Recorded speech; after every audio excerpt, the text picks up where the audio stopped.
The avoidant pushes the empath away, expecting the familiar aftermath: relief, reclaimed independence, the restoration of emotional equilibrium that distance has always provided. Instead, they experience psychological freefall. The collapse is not immediate. It arrives in waves over weeks and months as they realize they did not just end a relationship, they severed the only connection that ever made their attachment wounds bearable.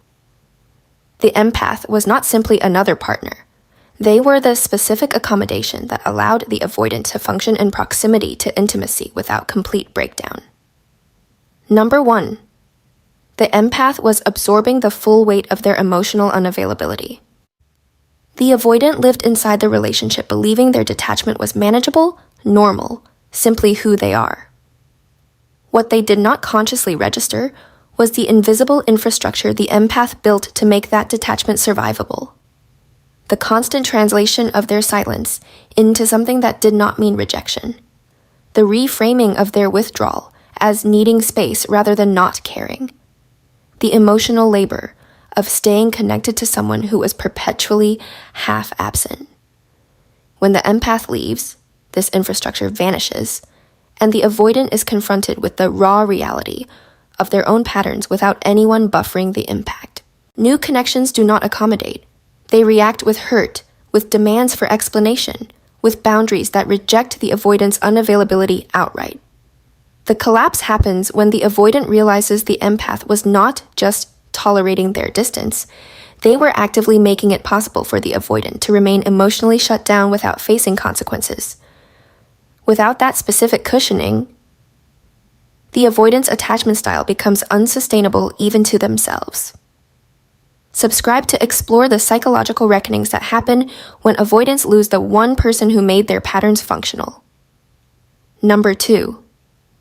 They discover the empath's depth was the only thing that ever made them feel safe enough to want more. The avoidant's entire relational strategy is built around keeping people at a distance that prevents real vulnerability.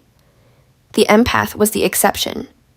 Not because they were perfect, but because their capacity to understand without judgment, to see the wounds beneath the walls, to offer patience that did not feel like pressure, created the only environment where the avoidant's nervous system briefly considered that intimacy might not equal annihilation.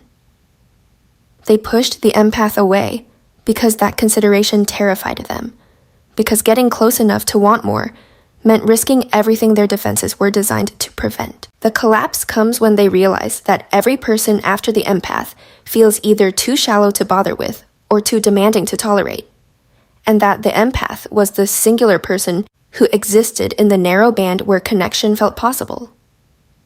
They did not just lose a relationship, they lost the only person who ever made them believe they could be capable of one. Number 3. The empath's absence forces them to confront that they are the common variable in their own loneliness. While the empath was present, the avoidant could maintain the narrative that their struggles with intimacy were about compatibility, timing, the other person's needs being too much. The empath's patience, their willingness to meet the avoidant exactly where they were, their refusal to demand what the avoidant could not give. All of it should have been the ideal conditions for the avoidant to finally sustain connection. When the avoidant pushes this person away, when they destroy the relationship that required the least from them emotionally, they can no longer hide behind excuses about partners being too needy or circumstances being wrong. The collapse is the moment of recognition that the problem is not external. It is their own constitutional inability to tolerate intimacy regardless of how safe it is made for them.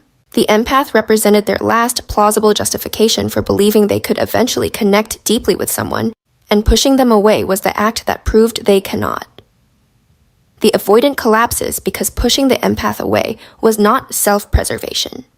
It was the destruction of the last person who made their broken attachment style feel like something they could live with,